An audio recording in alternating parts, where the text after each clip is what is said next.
Next up, our lovely, wonderful Elizabeth Giambroni. Oh, let her take some beer first. Got Mitchell up before you get up here. Oh, this feels weird. So, since this is the senior show, I thought it would be fun to read some poetry from when I was in high school.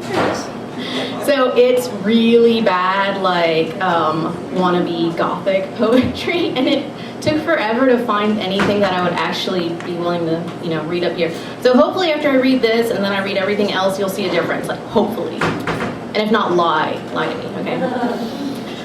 So the first one's called Fragile. I can't stop feeling this.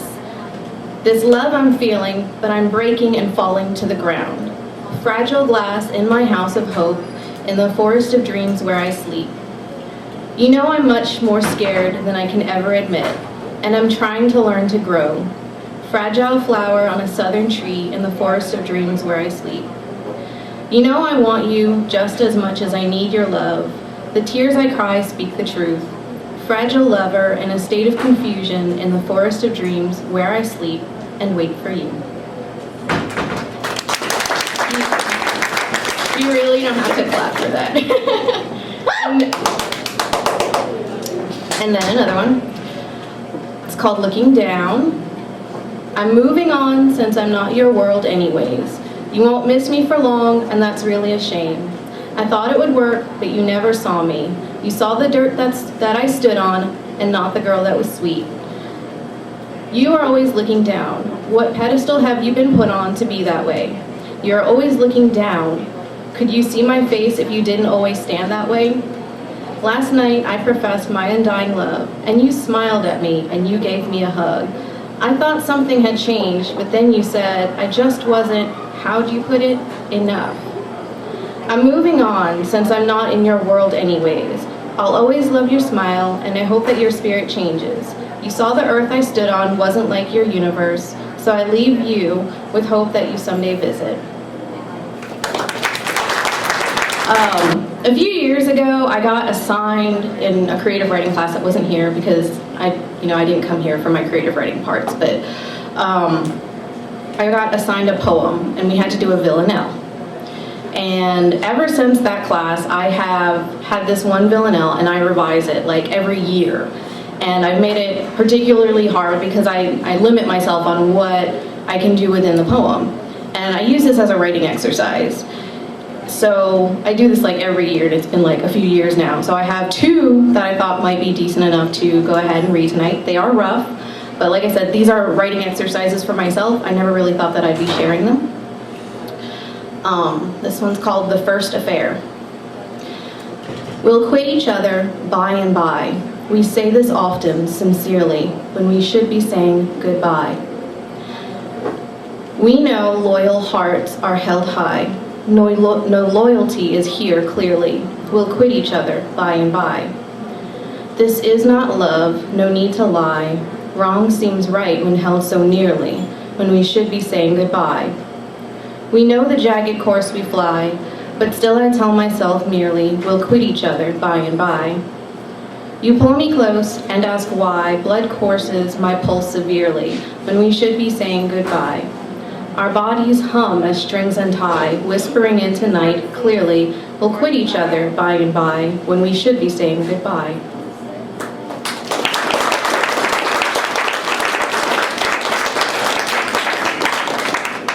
And the next one's called The Second Affair. This means nothing, just one night more, repeated in case one misheard. One last time, never again, we swore. Wild touches, clothes fall to the floor, skin brushes skin, our blood is stirred. This means nothing, just one night more. Submitting to what we long for, the breathless dance where sight is blurred. One last time, never again, we swore. This wrong seems right as mouths explore, and heat deems moral thoughts absurd. This means nothing, just one night more. No damsel here, no paramour, a stray clear thought from a mind stirred. One last time, never again, we swore. Shallow breaths, we glance to the door, and now in whispers barely heard. This means nothing, just one night more. One last time, never again, we swore. All right, well now I feel silly because Jackie's not here. She said that she was going to read something sentimental, and I don't know how to write sentimentally, so I figured I'll dig around, find something, to impress her and make her feel bad when mine was like so much more awesome than hers. But now she's not here. So, this is, I guess it's a love story. I don't know if you guys will really appreciate it or not, but this is something that I wrote for myself. It's been a few days. I let the dogs out, but they did not come back. I believe they've joined him wherever he is. Lemieux stays with me. Lemieux meows and rubs my leg, so we go into the kitchen. Weaving through the tall arrangements of condolence plants, I find his food in my sandwiches. Spilling bits, I fill his bowl and then crumble onto the floor and eat my favorite little roast beef sandwiches. The only food I have is left over from the party. I have a tuna sandwich next and drop some of the creamy mess of it on my dress. My only somber black dress. It makes me think of my closet, full of flirt and sexy, daring and frivolous. I'll let it burn someday. The sun is down and the lights are off, so I lay in the kitchen and sleep. I'm being chased and shouldn't be sleeping, but what do I know? I'm late for class and have lost my way. I go to the mall and walk up and down, money clutched in my fist, but I cannot find the store I wish to shop at. I have all this money, but there is nothing appealing to buy. Lemieux bites my heels and I wander past more flowers to lay in my bed. I look up at the ceiling at the fan he placed there. He put it there for me. I asked for it. I have a stack of books on my nightstand, but I can't think to read. I can only sleep to dream. I close my eyes and open them. I have to clean the house. I grab piles of laundry and toss it all downstairs so that later I may sort it. For now, I just want a room not so cluttered. I gather drinks and feed the tiger. I glance at the clock, and it looks wrong, but I don't mind. He comes home, and he holds me at 8:15. I wake up and cry. I listen to music and cry. I wonder why every emotion can be expressed in tears. I get angry and cry, sad and cry, happy and cry, laugh and cry. At birth we cry, at deaths we cry. Maybe we should become more original. I look in the kitchen at our knives, but back away. I'm not allowed. I pick up the phone and think of calling a friend to come over and sit with me, ponder with me. I change my mind and pour more food into Lemieux's pile. I go into the garage because I want to sleep in his car, but it's not there. It will never be there again. I lean against old paint cans and feel sorry for myself, but then I go back to the sandwiches. Always so many sandwiches after these things. I don't want to be here anymore. I'm not sure what to do and where the papers to do them are. I look at the knives and I think that the world would be better without me. I think, though, that I should die, but Lemieux should not. I pick up the phone to call a friend to let them know, because it is polite to inform people that I will be killing myself today or tonight or whatever a few minutes will be, and that Lemieux will need a home. Then I think maybe there's no logic there.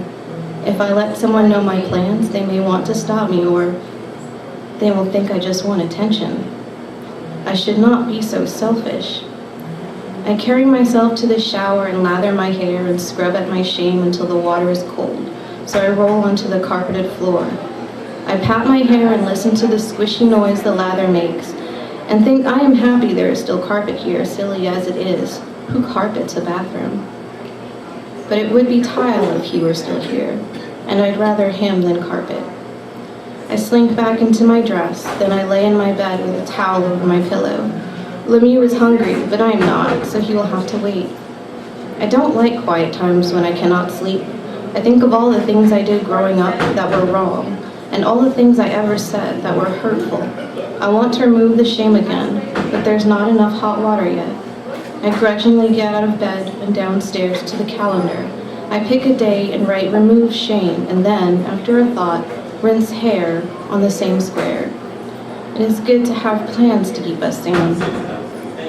Lemieux walks by and I scoop more food onto the floor in the bowl. I have 2 more sandwiches. There's a container of them I haven't opened yet, and I put it in the fridge. The tuna still tastes good and the roast beef is still shiny. The plants are not looking good, so I grab a plastic cup and toss out the soda in it so that I may water the dying green jungle that has taken over my kitchen and living room. I come to a large arrangement, beautiful with white ribbons.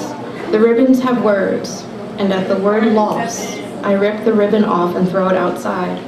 Still no sign of the dogs. I tuck Lemieux under my arm and run upstairs to see my love. He comes to me but does not want me tonight. Somehow it's okay because I do not want him either. Deep inside this hurts me, but I don't know why. We carry on like nothing is new or changed, and I watch Lemieux nibble a carrot while I stroke his long ears and think, is this right? I must use the restroom, so I excuse myself from class and find a toilet. As I sit there, it feels as if the water is rising beneath me, and suddenly my legs are wet as if the toilet has overflowed. I get hot, and then I roll from my sheets and cry. I run to the shower and leave the door open. Lemieux stares at me with pity as I wash and cry. I do not put my dress on again. I wrap up in a towel and am ravenous. I finish more sandwiches and find a cake hidden under envelopes and cards on my dining table. I bring the cake upstairs and look at our bed. I grab Lemieux and place him on my shoulder as I close that room and move into the guest bedroom.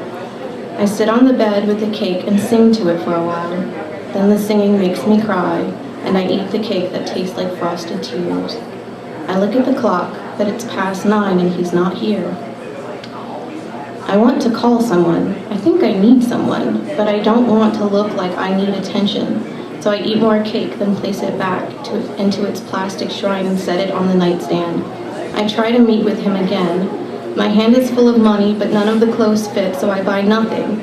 My favorite store is around here somewhere, so I keep walking.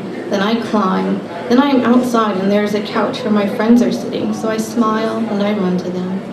I snuggle on the couch with my friends, and we talk and laugh, and the friend closest to me becomes him, and I fall in love.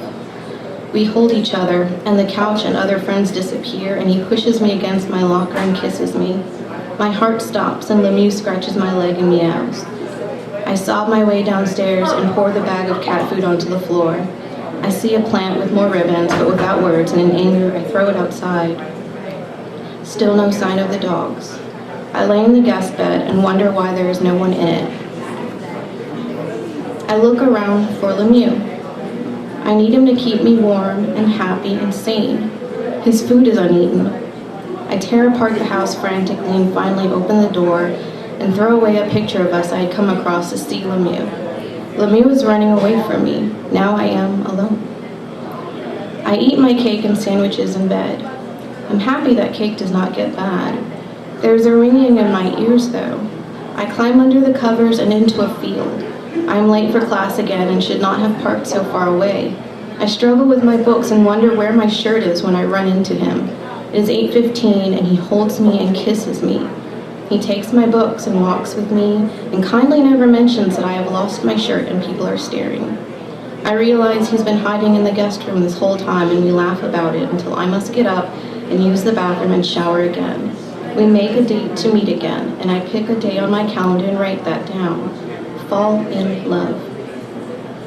While writing that, I realize I have shame and dirty hair, so I return to the shower and scrub with cold water and rinse my hair until I am sick and feeling weak. This morning I turned on the burners just because the house was cold. Now my mind grows faint and my thinking is jumbled. I do not know if I'm awake or sleeping, but I have been speaking aloud for what may have been a week now. I'm worried they are watching me. I look out my windows and refuse to open my door. The ringing continues, so I hide in my closet with our guns. When I am sure they are not watching, I run downstairs and retrieve the container of sandwiches from the fridge. It is cold in the kitchen. The burners went out. I run upstairs and eat the last of my cake and dig through the container for the roast beef triangles that are filled with bliss. The guest room is chilly and my hair does not smell good, so I find a candle and light a match.